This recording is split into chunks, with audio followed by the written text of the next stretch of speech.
은혜 받을 성경 말씀을 보시겠습니다. 요한계시록 12장 1절부터 6절 말씀입니다. 봉독해 드리겠습니다. 하늘에 큰 이적이 보이니 해를 입은 한 여자가 있는데 그 발 아래는 달이 있고 그 머리에는 12별의 멸관을 썼더라. 이 여자가 아이를 베어 해산하게 되매 아파서 애써 부르짖더라. 하늘에 또 다른 이적이 보이니 보라, 한 큰 붉은 용이 있어 머리가 7이요 뿔이 10이라. 그 여러 머리에 7 멸관이 있는데 그 꼬리가 하늘 별 3분의 1을 끌어다가 땅에 던지더라. 용이 해산하려는 여자 앞에서 그가 해산하면 그 아이를 삼키고자 하더니 여자가 아들을 낳으니 이는 장차 철장으로 만국을 다스릴 남자라. 그 아이를 하나님 앞과 그 보좌 앞으로 올려가더라. 그 여자가 광야로 도망하매 거기서 1260일 동안 저를 양육하기 위하여 하나님의 예비하신 곳이 있더라. 아멘. 오늘 계시록 강의 58번째 시간입니다. 사랑하는 성도 여러분, 또한 미국, 캐나다, 페루, 온두라스, 볼리비아, 엘살바도르, 아르헨티나, 과테말라, 니카라과, 코스타리카, 에콰도르, 콜롬비아, 베네수엘라, 칠레, 브라질, 멕시코, 파나마, 중국, 일본, 파키스탄, 네팔, 인도네시아, 필리핀, 대만, 스리랑카, 말레이시아, 인도, 몽골, 이스라엘, 팔레스타인, 이집트, 케냐, 우간다, 콩고, 가봉, 앙골라, 부룬디, 르완다, 나이지리아, 탄자니아, 보츠와나, 스와질랜드, 코트디부아르, 남아프리카 공화국, 수단, 부르키나파소, 영국, 독일, 프랑스, 이탈리아, 벨기에, 네덜란드, 러시아, 벨루루시, 타키스탄, 우크라이나, 에스토니아, 카자흐스탄, 스웨덴, 아일랜드, 그리스 등 전 세계 및 전국의 7,800여 개 지교회 성도 여러분, 지성전 성도 여러분, 전 세계 인터넷을 통해 예배 드리는 모든 성도 여러분, GCN 시청자 여러분, 오늘 본문이 있는 계시록 12장에는 여러 가지 상징적인 내용들이 나옵니다.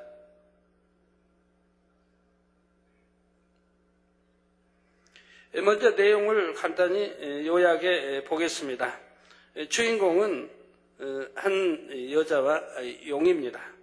한 여자가 아들을 해산하게 되었는데 용은 그 낳은 아들을 삼키려 했지만 실패하지요. 여자가 낳은 아들은 하나님께로 올라갔고 용은 천사장 미가엘과의 전쟁에서 진 후에 하늘로부터 땅으로 쫓겨납니다.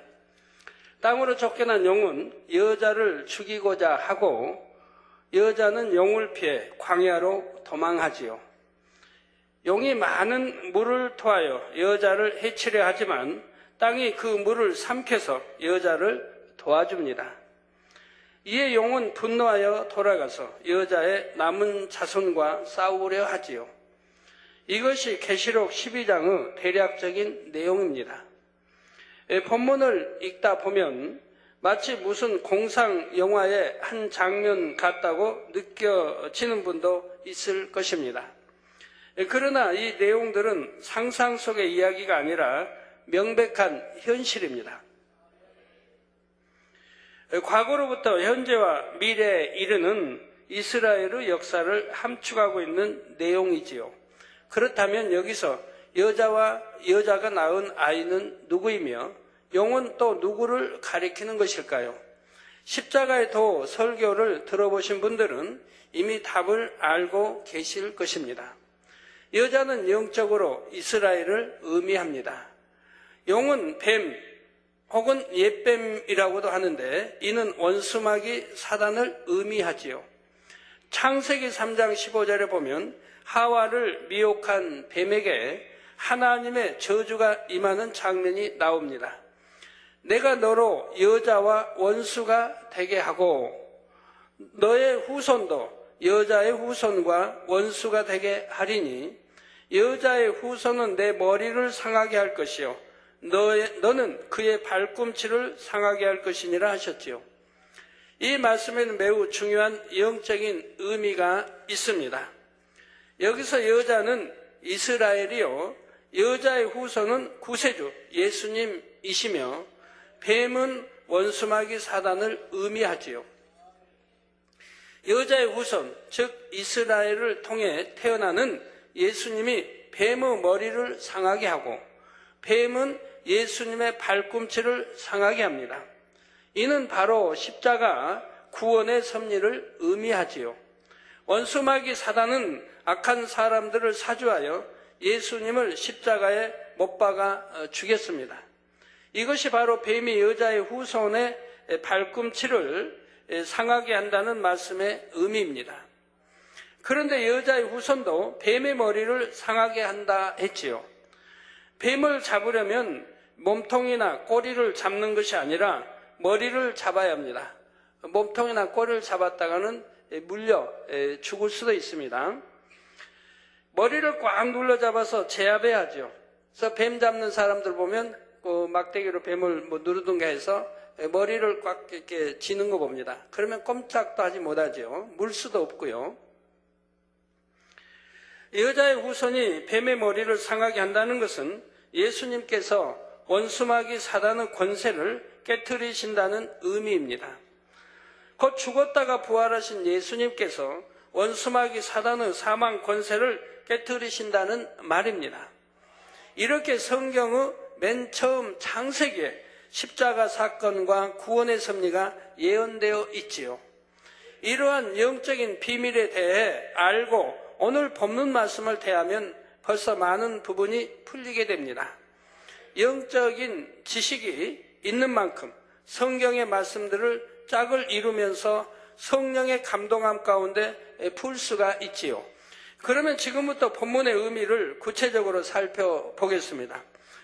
1절, 2절에 하늘에 큰 이적이 보이니 해를 입은 한 여자가 있는데 그 발 아래는 달이 있고 그 머리에는 12별의 면류관을 썼더라. 이 여자가 아이를 베어 해산하게 되매 아파서 애써 부르짖더라 했습니다. 하늘에 큰 이적이 보인다는 것은 요한이 보고 있는 모든 일들이 하나님께서 주관하시는 일이라는 의미입니다. 이적이란 성경에서 구약시대에 하나님께서 베푸신 놀라운 역사를 일컫는 말입니다. 여러분들이 이적 또는 기사, 표적을 전에 다 설명해 드린 적이 있죠. 이적은 구약에만 나오는데 또 계시록에도 나오는데 그 이유가 있습니다. 자, 이적이란 성경에서 구약시대에 하나님께서 베푸신 놀라운 역사를 일컫는 말입니다. 반면에 신약시대 성령의 역사로 나타난 일들은 이적이라 하지 않고 표적이라고 합니다. 이게 표적이나 이적이 틀린 것은 같은 말인데 하나님이 역사하신 것을 이적이라고 성령이 역사하신 것을 표적이라고 한다 이 말입니다. 그렇게 이제 구분함으로 이건 하나님의 역사, 이건 성령의 역사 이렇게 구분이 되어진다 이 말입니다. 그런데 지금 본문에 이적이라 표현한 것은 이 일들이 하나님께서 주체가 되어 펼쳐나가시는 일들이기 때문입니다. 계시록에 있는 일들이 지금 하나님이 주체가 돼서 펼쳐나가시고 있다 이 말입니다. 성령이 주체가 아니라 이 말입니다. 여전히 구약시대의 신앙에 매여 있는 이스라엘 민족에 대한 하나님의 섭리를 의미하기 때문에 이적이라 표현하고 있는 것이지요. 하나님께서 이스라엘 민족을 택하시고 지금까지 인도에 오신 모든 역사들과 장차 7년 환란 동안에 이스라엘을 통해 펼쳐질 모든 일들이 하나님의 섭리 가운데 이루어지는 이적인 것입니다. 그래서 오늘 본문 말씀의 내용들은 과거와 미래 이렇게 두 가지 관점에서 각각 설명할 수가 있습니다. 즉 지금까지 이스라엘을 통해 이루어 오신 역사와 앞으로 이스라엘을 통해 이루실 역사가 동시에 담겨 있다는 말입니다. 먼저 해를 입은 여자가 나옵니다. 여자는 이스라엘을 뜻한다 했는데 이스라엘이 해, 즉 태양을 입었다는 것이죠. 이는 이스라엘이 하나님으로부터 선택받은 민족으로서 받게 되는 영광을 의미합니다. 그렇다면 이스라엘 민족은 이렇게 하나님으로부터 선택을 받았기 때문에 오직 해와 같은 영광만 받았습니까? 물론 하나님의 선택받은 민족이 된다는 것은 너무나 큰 영광을 얻은 것입니다. 하지만 이스라엘은 선민이기 때문에 오히려 더 많은 해를 받았던 것을 봅니다.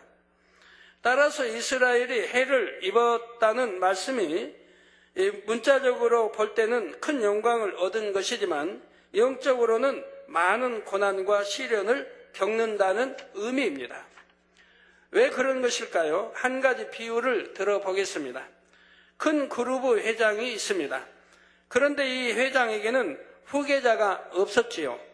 그래서 회장은 이 큰 그룹을 누구에게 물려줄까를 고민하고 있었습니다. 그러다가 마음에 딱 드는 사원을 발견했습니다. 하지만 이 사원을 곧바로 후계자로 세울 수는 없었지요.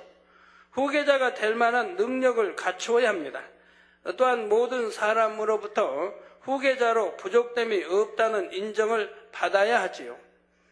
그래서 이 사원은 후계자로 지목된 후부터 오히려 더 혹독한 후계자 수업을 받게 됩니다. 더 정확하고 확실하게 후계자로서의 자질을 갖춰 나가는 것입니다. 이스라엘 민족도 이와 비슷합니다.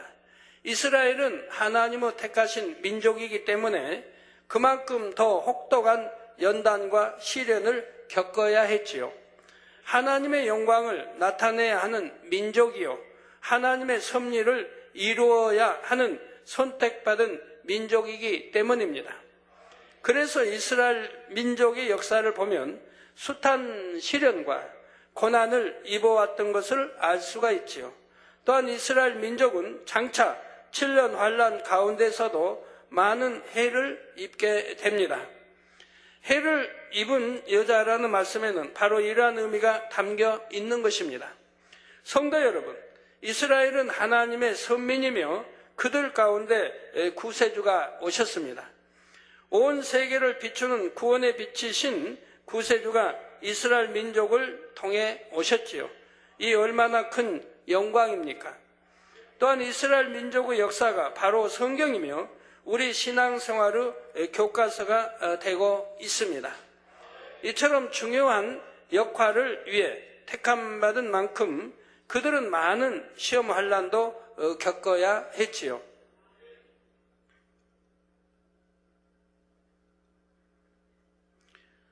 선민으로 택함받았기 때문에 그로 인해 따를 수밖에 없었던 연단들이 있었습니다. 아브라함도 이삭도 야곱도 모두가 많은 연단을 거쳤습니다. 이스라엘이라는 나라가 세워진 뒤로도 많은 연단의 세월을 겪었지요. 그러면서 인간 경작의 샘플이 되었습니다.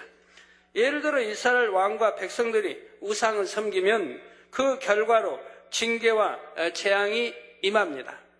다른 나라의 침략을 받거나 나라 안에 반란이 일어나기도 하고 흉년이 들기도 하지요. 그러다가 회개하고 돌이키면 하나님께서 다시 긍휼을 베풀어 주십니다. 이런 일들이 이스라엘 역사 가운데 수없이 반복되었던 것입니다. 인간 경작에 담긴 하나님의 뜻을 펼치기 위해 이스라엘 민족이 도구로 사용된 것이지요. 그러면서 많은 연단의 과정을 겪어야 했고요. 하나님의 택함받은 민족이요, 인간 경작의 모델이 되어야 했기에 바로 이러한 과정을 겪어야 했다는 말입니다. 이것을 가리켜 영적으로 해를 입었다 표현한 것이고요. 그런데 이러한 원리는 오늘날 주를 믿는 성도들에게도 동일하게 적용됩니다. 여러분이 주님을 영접하고 하나님의 자녀가 되었다고 해서 무조건 축복받고 형통하기만 한 것은 아니지요. 하나님의 자녀로서 합당한 자격을 갖춰 나갈 때만이 자녀된 축복이 온전히 임하는 것입니다. 예를 들어 주님을 믿으면 믿음이 성장하는 만큼 당연히 죄를 버려 나가야 합니다. 그런데 믿는다면서도 여전히 죄를 버리지 않고 세상과 타협하면 오히려 사단의 송사를 받게 되지요. 이럴 때는 하나님께서 도와주실 수가 없습니다. 공의에 따라 사단에게 내어주실 수밖에 없지요. 그래서 원수마귀 사단이 가져다 주는 시험 환난을 당하게 되는 것입니다. 하나님의 자녀가 되었기 때문에 오히려 더 공의에 따라 해가 오기도 하는 것이죠. 이러한 해를 받은 것이 오히려 하나님의 자녀로서의 길을 가고 있다는 증거입니다. 내가 무슨 죄를 지어도 사망이 이른 육체의 일을 행해도 아무렇지도 않더라.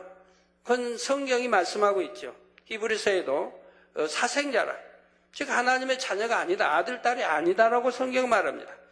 이게 사생자이기 때문에 하나님과 아무 관계가 없기 때문에 그냥 놔둬버리신다 이 말입니다.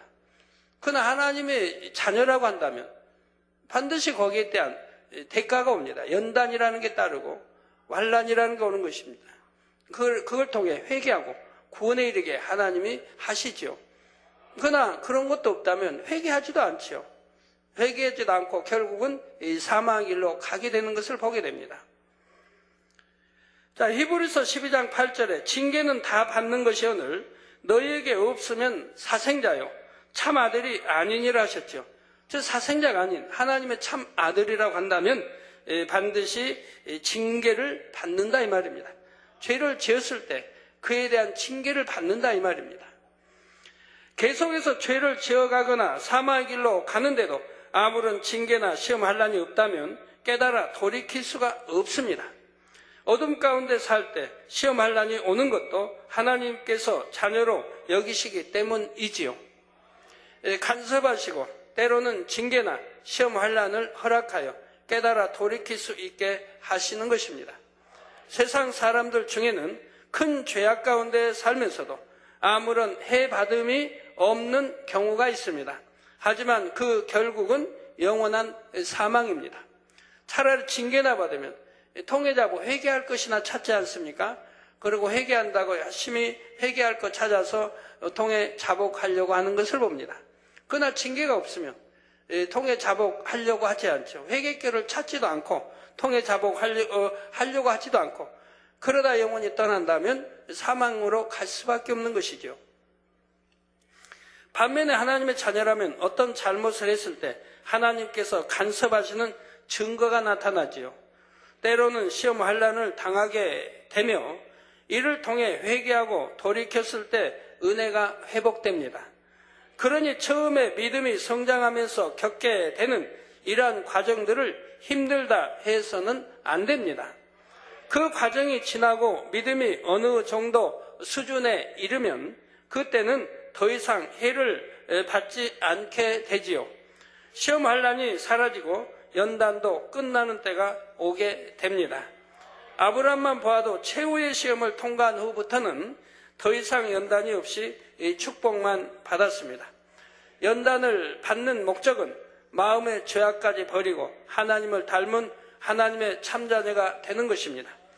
따라서 영으로 들어가 하나님의 참자녀가 되면 하나님 앞에 죄를 범하지 않기 때문에 어떤 시험 환난을 당할 이유가 없지요. 또한 개인적으로는 죄를 버리기 위한 연단도 더 이상 받을 필요가 없습니다. 물론 더 큰 그릇을 만드시기 위한 연단은 있지만 그것은 힘들고 고통받는 연단이 아니죠.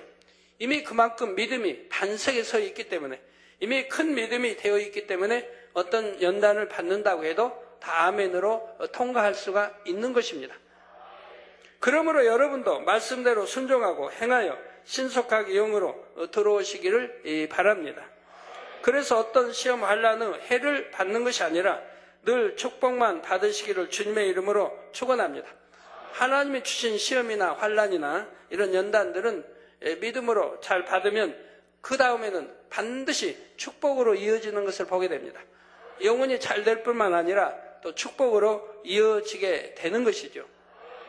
성도 여러분, 해를 입은 여자라는 말씀에는 장차 7년 환난 가운데 이스라엘이 겪게 될 고난에 대한 의미도 담겨 있습니다. 이스라엘 민족은 자신들을 통해 구세주가 나셨지만 정작 그들은 예수님을 영접하지 않았습니다. 결국 주님의 재림에 동참할 수 없고 대다수가 7년 환란에 남게 되지요.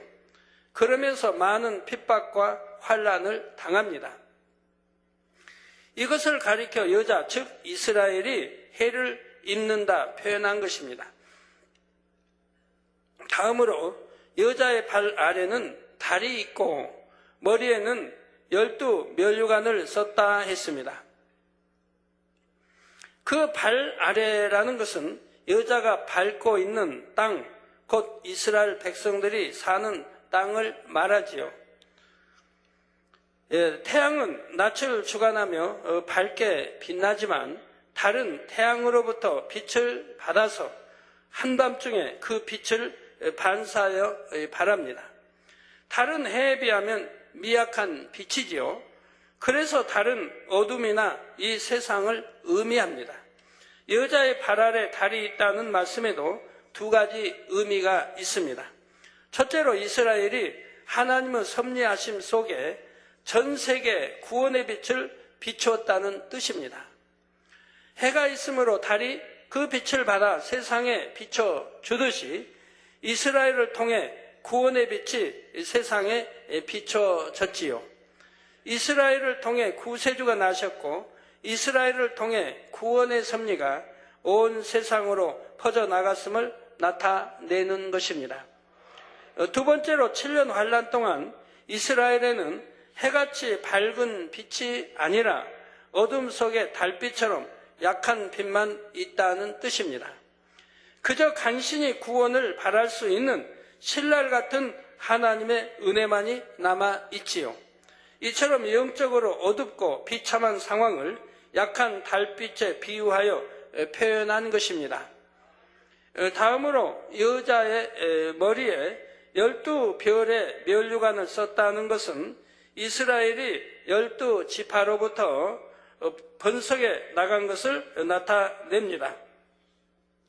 다음으로 이어지는 2절에 이 여자가 아이를 베어 해산하게 되매 아파서 애써 부르짖더라 했습니다.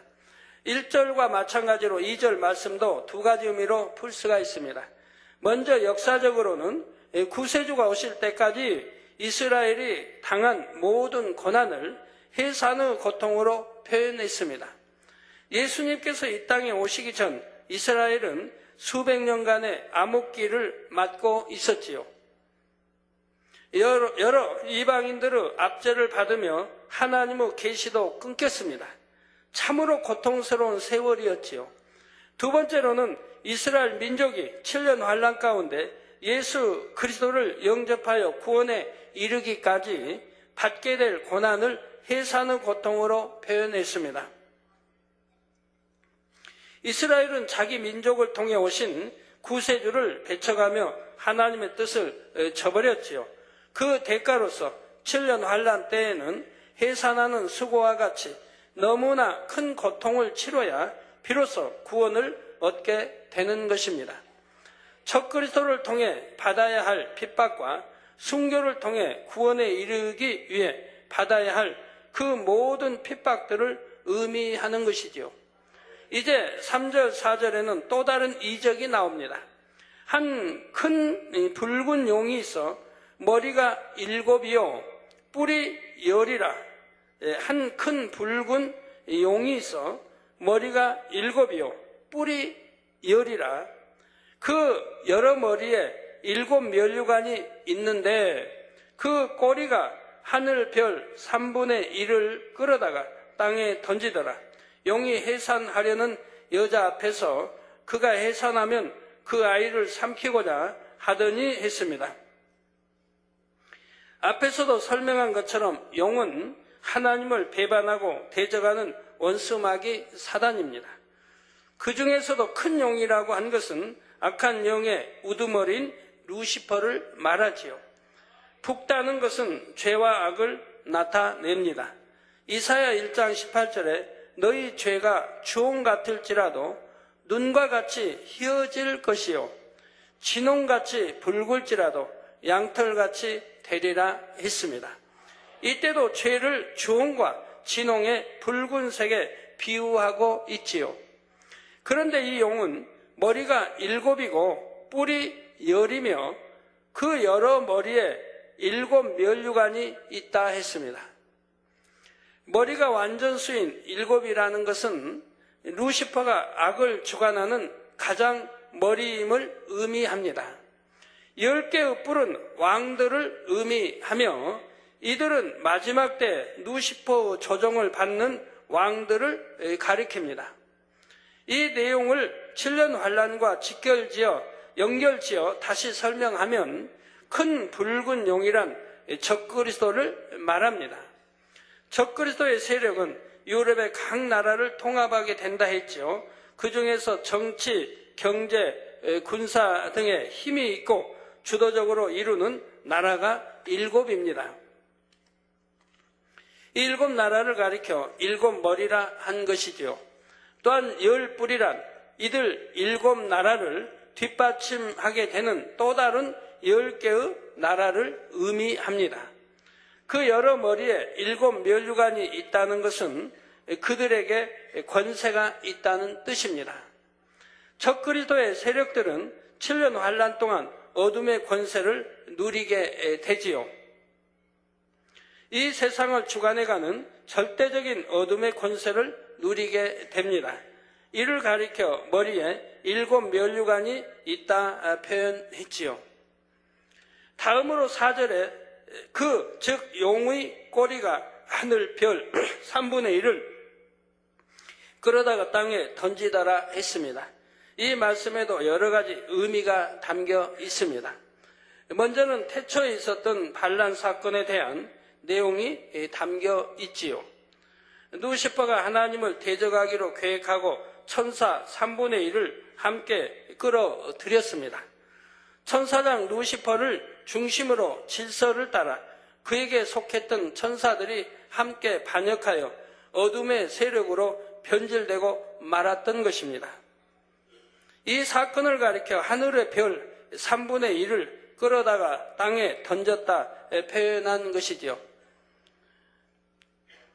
이를 두고 제가 저희 이제 십자가 도나 책에 보면 이제 그 천사들은 이렇게 자유의지가 없는 노버트라고 이렇게 노버트에 비해서 설명을 한 적이 있는데 그걸 외국에서 이 책을 번역하다가 어떻게 천사는 자유의지가 있는데 자유의지가 없다고 이렇게 참 노버트처럼 표현했는지 그에 대한 의문점을 물어본 적이 있더라고요. 자유의지가 성경에 있다고 했는데 성경에 보면 자유의지가 있다고 말은 없습니다. 그러나 이렇게 3분의 1이 자유의지가 없으면 3분의 1이 어떻게 배신을 할 수 있는가 이런 질문입니다. 그러니까 자유의지가 있다고 생각하는 겁니다. 그러나 자유의지가 있어서 배신한 게 아닙니다. 여러분 사령관이 누구에 따라 군대도 마찬가지입니다. 사령관이 누구에 따라 그 사령관 명에 순종하게 되어 있는 거예요. 우리나라 제5공화국도 보면 그런 게 많이 나오죠. 어떤 예를 들어 30 몇 사단이 여하튼 몇 사단이 사단장이 일으키고 딱 탱크를 동원하고 하면 그 밑에는 없어요. 사단장이 별 2짜리라고 해봐요. 둘이든 그 밑에는 무조건 순종합니다. 자기 의사가 없어요. 어느 부대나 다 마찬가지죠. 위에 머리가 딱 이제 이렇게 방귀 들고 나오면 그 밑에는 무조건 순종하는 거예요. 왜? 순종 안 하면 그 자리에서 총살 당하죠. 그 자리에서 죽여버리죠. 그러니까 자유의지가 없어도 무조건 순종할 수밖에 없는 거예요. 천사들도 마찬가지인 거예요. 루시퍼 밑에 바로 3분의 1의 천사가 있기 때문에 주어졌기 때문에 루시퍼가 배선하니 그 이제 3분의 1이라는 천사는 자연히 거기에 따르게 되어 있는 것이라 이 말입니다. 그렇지 자유의지가 있어 그런 것은 아닌 것이라 이 말입니다. 그 잘 설명해서 답변해 드렸는지 호주에서 제 책을 번역하려고 했던 출판사에서 그런 질문이 왔던데 그래서 하늘의 별 3분의 1을 끌어다가 땅에 던졌다 표현한 것이죠. 두 번째로 원수마귀 사단의 주관하에 7년 환란 동안 벌어질 전쟁 상황을 의미합니다. 이때 별이란 인류 역사와 함께 발달한 과학 문명들을 총칭하여 말하지요. 과학 문명의 발달과 함께 선하고 인류에게 유익되는 것도 있지만 인류를 파멸로 몰아갈 것들도 있습니다. 바로 7년 환란 동안에 원수마귀 사단은 이처럼 인류를 파멸로 몰고 갈 문명의 이기들을 동원해 가지요. 그래서 세상을 전쟁과 재난으로 몰고 갑니다. 이러한 상황을 가리켜 용이 그 꼬리를 가지고 별 3분의 1을 끌어다가 땅에 던진다 표현한 것이지요. 이렇게 말하면 그럼 루시퍼는 천사장인데 어떻게 이렇게 배신을, 자유의지가 없는데 배신했습니까? 라고 하실 분 혹여 있나요? 그럼 십자가 도를 보시면 거기 설명이 나오죠. 십자가 도입니까? 네, 나오죠. 예.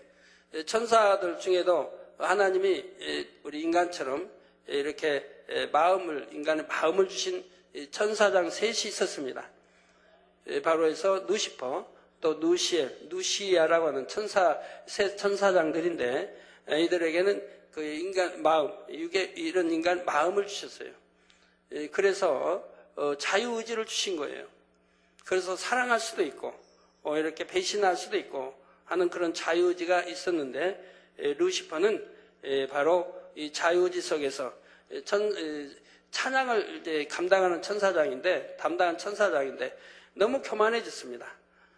너무 교만해져서 결국은 하나님을 대적하고자 하는 그런 마음이 있었고, 그래서 하나님의 가장 측근인 용들이 4마리 용이 있었는데, 루시퍼 반란 사건에 등장하는 인물들입니다. 이 4마리 용이 있었는데, 이 4마리 용이 하나님의 사랑을 지극히 받았습니다.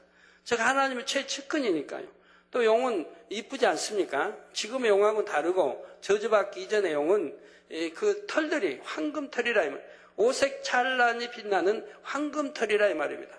그러니까 하나님이 이렇게 쓰다듬으시기도 하고 이제 이렇게 했다 이 말입니다.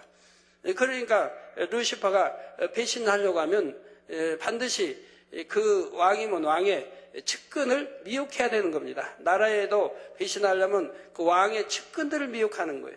누구를 미혹하냐에 따라서 성공할 수도 있고 패할 수도 있고요. 예를 들어 왕의 측근인 내시를 포섭하느냐, 아니면 왕의 측근이 누구, 이렇게 가장 측근들을 포섭해 나가는 거 봅니다. 누시퍼도 바로 교만해져서 찬양을 담당하는, 우리 하나님이 너무 찬양을 기뻐하시지 않습니까? 그냥 교만해져 보니까 자기도 하나님처럼 되고자 했다 이 말입니다. 그래서 측근인 이 용들을 미혹하게 되고, 이 용들이 미혹을 받아서 누시퍼 하나 돼서 반란을 일으킨 겁니다. 그래서 누시퍼와 밑에 있던 3분의 천사들이 이에 따를 수밖에 없게 돼서 이렇게 이제 그렇게 3분의 1이 결국은 이 버림을 받게 되고, 그들은 무적행에 갇혀 있는 걸 보게 됩니다. 세 번째로 7년 환란 가운데 수많은 사람들이 고통받게 될 것을 의미합니다. 하나님께서 아브라함에게 약속하실 때도 무별과 같이 많은 후손을 주신다 하셨지요. 이때 별은 곧 사람을 가리킵니다. 따라서 하늘의 별 3분의 1을 그러다가 땅에 던진다는 것은 사람 중에 3분의 1이 적그리스도에게 속하여 그들의 하수인이 된다는 뜻이지요. 동시에 이들로 인해 수많은 사람들이 핍박과 죽임을 당하게 된다는 뜻도 있습니다. 이제 4절 후반절에 용이 해산하려는 여자 앞에서 그가 해산하면 그 아이를 삼키고자 한다 했습니다. 용이 해산하려는 여자 앞에서 그가 해산하면 그 아이를 삼키고자 한다. 자, 이 말씀은 첫째로 원수마귀 사단이 예수님을 죽이고자 핍박한 상황을 의미합니다. 앞에서도 설명한 대로 창세기에 이미 하나님께서는 구세주에 대해 예언하셨습니다. 원수마귀도 이에 대해서 안다 이 말입니다. 여자의 후손이 와서 원수마귀 사단의 권세를 깨트릴 것을 말씀하셨지요. 원수마귀 사단도 이 말씀을 알고 있습니다. 그래서 이스라엘 역사상에 하나님의 사람들이 나타나기만 하면 원수마귀 사단은 그를 어떻게든 없애려고 했죠. 누가 권능을 행한다 하면 이 권능은 하나님으로부터 온 거기 때문에 그를 없애려고 가지가지 수단 방법을 다 동원했던 것이라 이 말이에요. 왜? 그가 혹시나 이스라엘의 왕이지 않나, 구세주로 온 자이지 않나 해서 죽이려고 했던 것을 봅니다. 여자의 후손을 죽이기만 하면 자기의 권세가 영원하리라고 생각했기 때문입니다. 이게 만세전에 감춰진 비밀이라, 하나님의 비밀이라고 고린도전서에 설명하고 있는 것이죠. 그래서 많은 선지자들이 악한 사람들의 손에 의해 핍박과 죽임을 당했습니다. 예수님이 태어나실 당시에도 원수마귀 사단은 헤롯 왕을 사주하여 예수님을 죽이려 했죠. 갓난아기인데도 왕 권세자인, 최고의 권세자인 헤롯 왕의 손을 빌어 아기 예수를 죽이려고 했던 것을 본다 이 말입니다. 그래서 2살 이하, 혹이라도 실수하지 않게 2살 이하 사내 아이를 모두 죽였던 것이라 이 말입니다. 역사적인 분명한 사실인 것입니다. 그러나 하나님께서 역사하시니 아기 예수님은 애굽으로 피하실 수 있었습니다.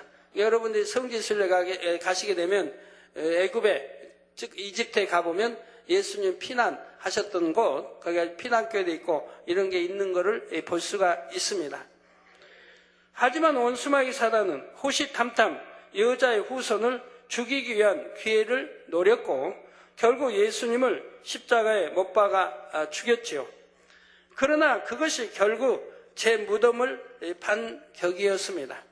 예수님을 죽였기에 구원의 도가 성취되었지요. 인류에게는 원수마귀 사단의 사망 권세에서 벗어나 구원으로 갈 수 있는 길이 열렸습니다. 그래서 용이 여자의 후손을 죽이고자 한 것은 결과적으로 실패로 돌아가고 맙니다.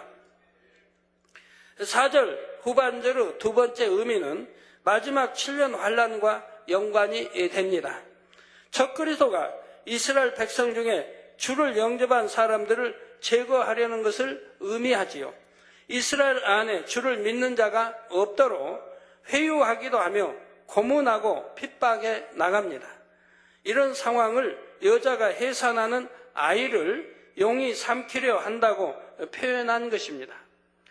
그런데 이어지는 5절, 6절에 보면 결국 용의 계획이 실패하는 장면이 나옵니다. 하나님께서 이스라엘을 위해 예비해 두신 피난처가 있음을 말씀하고 있죠. 이 피난처는 어디를 말하는 것일까요? 이스라엘은 적그리스도의 핍박을 어떻게 피하여 구원에 이를 수가 있는 것일까요? 다음 시간에 계속 증거하도록 하겠습니다. 저희도 보면 참 기사 앞에서 권능을 행하는 재단이기 때문에 얼마나 원수마귀가 죽이려고 합니까? 그래서 전에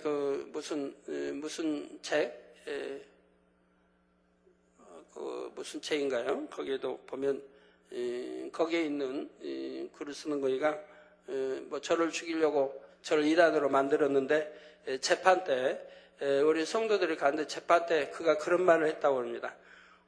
어떻게 하나님의 아들이냐?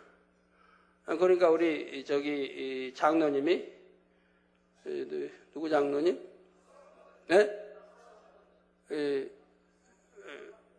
우리 이제 박 장로님이 그 재판장에 나갔던가 봐요. 그럼 하나님의 아들이 아니면 당신은 누구 아들이야 했더니 나는 마귀의 아들이다 그러더래요. 나는 자기는 마귀의 아들이다. 그 마귀의 아들이가 나를 죽이려고 하는 거 당연하지 않습니까? 여러분들은 하나님의 아들입니까? 아닙니까? 하나님의 딸입니까? 아닙니까? 성경에 그냥 딸들도 그냥 하나님의 아들들이라고 표현했는데 하나님의 아들, 딸이죠. 그래서 하나님이 자녀들아 하지 않아요. 사랑하는 자녀들아, 사랑하는 아들아. 하나님의 영으로 인도함을 받는 자들은 하나님을 아바 아버지라 부른다 했습니다. 아바 아버지라 부른다. 그냥 아버지도 아니고 아바 아버지. 강조해서 말씀하죠. 또 요한 1장에도, 요한복 1장에도 12절에 또 나오죠. 하나님의 아들이란 말이 얼마나 많이 나와요. 그런데 하나님의 아들이랬다고 이단이라고. 그래서 재판장에서 그럼 당신은 누구의 아들이요? 했더니 나는 마귀의 아들이다 라고 했다고. 참 얼마나 그게 마귀의 아들이니까 하나님의 아들이라고 하니까 이단으로 칭해서 그 말은 맞다. 제가 그랬습니다. 그가 하는 말은 맞죠. 그 편에서 볼 때는 자기는 마귀의 아들이니까 하나님의 아들을 이단이라 할 거 아닙니까? 다음 시간에 계속 증거하도록 하겠습니다. 결론을 말씀드립니다. 사랑하는 성도 여러분, 원수마귀 사단은 예나 지금이나 앞으로도 세상의 주관자들을 동원하여 하나님의 사람들을 핍박하고 죽이려 합니다. 예수님께서도 이러한 핍박과 고난을 받으시고 결국 십자가에 못 박혀 죽으셨지요. 이는 예수님에게 힘이 없으셔서가 아닙니다. 하나님의 섭리를 이루시기 위해 자신의 모든 것을 내어주신 것이지요. 이렇게 생명까지 내어주심으로 말미암아 공의 가운데 인류에게 구원의 길이 열린 것입니다. 이는 오늘날도 마찬가지입니다. 우리가 하나님의 섭리를 이룸에 있어서 무조건 신속하게 쑥쑥 밀고 나가는 것만이 꼭 잘되는 것이 아닙니다. 핍박받고 잠시 지체되는 것처럼 보일 때 그것이 공의를 이루어가고 있는 과정이지요. 그렇게 해서 선의 분량이 채워지고 믿음의 분량이 채워졌을 때 하나님께서 큰 영광으로 나타내시는 것입니다. 예수님께서 분명히 죽으셨지만 사망 권세를 깨트리고 부활의 영광으로 다시 살아나셨던 것처럼 말입니다. 우리도 때로는 죽은 것 같이 보였지만 그 이후에 더 큰 부활의 영광으로 나왔던 것을 여러 번 체험해보지 않았습니까? 이러한 부활의 영광과 축복을 여러분의 삶 가운데서도 늘 체험하시기를 주님의 이름으로 축원합니다. 고난주간에 이제 금요일은 토요일인데 참 계시록 설교를 금요일은 합니다만 고난주간에 딱 맞도록 마무리 짓도록 이게 설교 내용도 또 그러네요. 얼마나 감사한지 불어 맞춘 건 아닌데도 우리 하나님의 큰 연단을 받은 하나님의 사람들을 보면요. 대부분 죽음을 체험했어요. 죽음을. 그래서 세월사람 들어간 사람들 보면 그런 죽음을 체험한 이런 주로 인해 하나님으로 인해 죽음을 체험한 그런 경험들을 하게 됩니다. 순교에까지 가는 그런 경험들을 하게 돼요.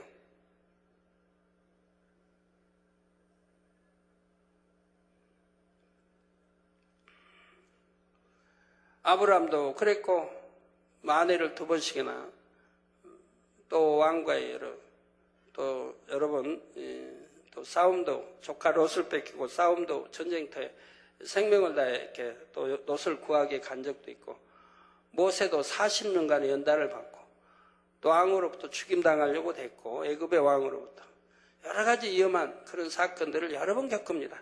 하나님의 일을 성취하기 위해서 말입니다. 엘리야 마찬가지입니다.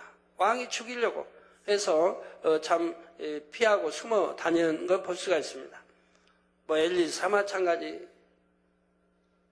다윗 마찬가지, 다니엘 마찬가지, 다니엘 세 친구 마찬가지, 그의 뭐 예레미야든 하나님의 사람들은 나 죽을 고비 한 번 이상씩 겪는 걸 봅니다. 그리고 순교하기도 하고 그런 연단을 다 믿음으로 승리해 가는 것을 볼 수가 있습니다. 신약에도 마찬가지입니다. 12 제자 마찬가지입니다. 사도 바울 마찬가지입니다. 대부분이 다 순교에 이르렀던 것을 볼 수가 있습니다. 또 세례 요한도 마찬가지입니다. 우리 주님도 마찬가지입니다. 이런 큰 연단, 바로 생명까지 내놓아야 하는 이런 연단들을 믿음으로 승리했을 때 바로 하나님께서 너는 내 사랑하고 기뻐하는 아들아 자녀들아 하는 것을 보게 됩니다. 하나님이 사랑하시고 기뻐하는 아들, 딸이 된다면 새 삶에 들어갈 수 있는 자격을 얻은 것이지요. 기뻐하는 말이 들어가면 새 삶에 들어가는 자격을 얻은 거예요. 그냥 사랑하는 아들 하면 이제 3천층에 들어갈 자격을 얻은 것이고요. 사랑하고 기뻐하는 이 기뻐하는 하나 더 들어가면 바로 새 예루살렘에 들어갈 수 있는 자격을 얻은 것입니다. 우리 하나님이 주님 앞에는 내 사랑하고 기뻐하는 이 들어가죠. 말씀 상고하시면서 통성으로 다 같이 기도하시겠습니다. 할렐루야. 아버지 하나님, 이 시간에 들은 말씀이 믿음이 되고 생명이 되게 도와주시기 원합니다. 어려운 말씀들입니다. 참으로 공상영화에도 나오는 이러한 단어들입니다. 하오나 우리 성도님들 믿음으로 잘 소화하게 하시고 이해하고 양식되고 능력되게 도와주시기를 원합니다. 아버지, 또 다음이 어렵지 않도록 말씀 나올 때마다 완전히 양식이 되게, 은혜가 되게, 믿음이 되게, 이해가 되게 축복해 주시기를 원합니다. 아버지 감사합니다. 또 남은 시간 함께 주옵소서. 우리 주 예수 그리스도의 이름으로 기도합니다. 아멘. 환자에 의한 기도하겠습니다. 아픈 곳에 손 얹어주시고 연약한 곳에 손 얹어주시고 또 마음의 소원을 놓고 기도 받으시겠습니다. 할렐루야. 아버지 하나님, 이 시간에 친히 안수해 주옵소서. 능력 불어넣으시기 원합니다. 시공간을 초월하여 역사해 주옵소서. 화상을 통해 예배 드리는 전세계 하나님의 자녀들 위해, GCN 시청자들 위해, 또 인터넷을 통해 예배 드리는 전세계 하나님의 자녀들 위해, 또 화상으로 예배 드리는 전국 교회와 지교회와 지성전 위해, 친히 또 사진을 보내온, 이름들을 보내온 이들 위해 안수해 주시기 원합니다. 아버지, 또 아프리카에 3월 26일부터 4월 1일까지 이호수 목사와 함께 가봉의 피터 루크 목사님과 메비안 대통령 보좌관님이 준비하신 목회자 세미나와 손수건 집회를 인도하고 돌아오게 됩니다. 아버지, 많이 모이게 하시고 원수마귀 사단이 역사하지 못하게 하시며 성령의 불담으로 천구천사 주님의 불꽃 같은 눈동자로 지켜주시고 참으로 창조의 최상의 권능으로 놀라운 역사들로 참여한 일마다 치료받게 하시고 믿음 갖게 하시고 생명이 되게 문제 해결받게 축복해 주시기 원합니다. 수많은 영혼들을 구원할 수 있도록 축복해 주시고 아버지, 메비안 대통령 보좌관 마음의 소원도 이루어 주시고 또 아버지 가봉의 피터 루크 또 목사님에도 축복해 주시기 원합니다. 아버지, 오고 가는 길 지켜 보호해 주옵소서. 아버지 하나님, 또 종례성도 시공간적으로 안수해 주시기 원합니다. 식도아만 물러가라, 혈액도 물러가라, 치매 증세도 물러가라, 성령의 불로 템받고 깨끗함을 받으라. 식도암도 혈액도 치매 증세도 물러가라, 성령의 불로 템받고 깨끗함을 받으라. 또 노르웨이의 에드나 이스토스커트 박사, 쌍둥이 임신 2개월째 아기 하나가 뱃속에서 사산되었다고 합니다. 나머지 아기도 사산될 가능성이 높다고 합니다. 하나님의 뜻 가운데 모든 것을 맡기며 심한 출혈로 인한 현기증이 나지 않고 강건해질 수 있도록 축복해 주옵소서. 아버지 역사해 주셔서 아버지 출혈도 먹게 하시고 현기증도 사라지고 강건하게 도와주시고 아버지 또 역사해 주셔서 한 아기는 살려주시기 원합니다. 아버지, 또 위진샤 여자 56세 고혈압은 물러가라, 두통도 물러가라, 심장병도 물러가라, 담낭염도 물러가라, 결장염도 물러가라, 디스크도 물러가라. 머리에 피 공급이 원활하도록 축복해 주시고 모든 질병 균들아 물러가 성령의 불로 템받고 깨끗함을 받으라. 고언저 아버지 남자 9세 시력도 회복시켜 주시고 특히 우측 눈 시력 회복되게 축복해 주옵소서. 누나 잘 보이라 빛의 말 우상을 섬기는 할머니와의 끈이 끊기도록 아버지 축복해 주시기 원합니다. 저우인 심장 및 관절 통증 나 성령의 불로 태 온전케 주옵소서. 관절 통증을 물러가라. 심장도 성령의 불로 태 받고 깨끗한 말 받으라. 빛이여이 마라. 아버지, 뉴욕의 엘링헐스트 제롬의 페레이라 정신분열아 물러가라. 원수마에서다 어둠아 물러가라. 정신분열도 물러가라. 우울증아 물러가라. 공포증도 물러가라. 신경불안도 물러가라. 경력도 아버지 주시고 성령의 불로 태 온전케 해주시 원합니다. 뉴욕의 롱아일랜드 말리나 스토이아 노비키 유방과 목의 치료 좋은 직장 아버지 구직 주시 원합니다. 유방 목에 성령의 불로 템받고 깨끗한 말 받을 빛의 말 좋은 직장 주시고 영주권 취득도 주시고 또 여동생 앵카의 우울증아 물러가라. 빛의 말 아버지 온전케 해주시 원합니다.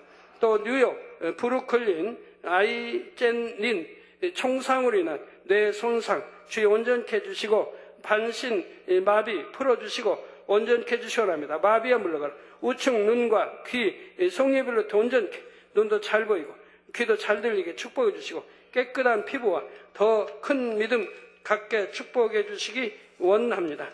아버지, 또 중남미의 란디 데르베 씨 우울증아 물러가라. 딸에게 우울증아 물러가라. 여동생 데이시의 신장 질환도 물러가라. 성령의 불로 템받고 깨끗함. 아들 다비드의 신경성 유종증아 물러가라. 성령의 불로 템받고 깨끗함을 받으라. 비치의 말아. 중남미의 글로리아 베가 아버지 잉태 축복을 주옵소서. 불임도 물러가라. 잉태 축복 주시기 원합니다. 아버지 하나님 감사합니다. 우리 성도님들 머리서 발끝까지 오장육부 뼈마디 신경조직세포 성령의 불로 창조의 재상의 권능으로 태워 영육간에 강건하게 축복해 주시기 원합니다. 성령의 불로 태움받고 영육간에 강건을 받으라. 빛의 말 눈도 잘 보이게 해주시고 귀도 열리라. 잘 들리고 아버지 모든 속병 속기관의 병 다 성령의 불로 태움받고 깨끗함을 받으라. 피부병도 물러가라. 성령의 불로 태움받고 깨끗함을 받으라. 몸속의 혹들도 물러가라. 담석증도 물러가라. 성령의 불로 태움받고 깨끗함을 받으라. 아버지 고혈압도 저혈압 당뇨에 물러가라. 성령의 불로 태움받고 깨끗함 영육간에 강건하게 축복해 주시기 원합니다. 시공간 초월하 역사해 주옵소서. 아버지 또 2부 시간도 함께 해 주시기 원합니다. 부활절 칸타타로 주님 영광 돌립니다. 모두가 은혜 받고 충만케 아버지 축복해 주시고 아버지 기뻐 받으옵소서. 우리 주 예수 그리스도의 이름으로 기도합니다. 아멘.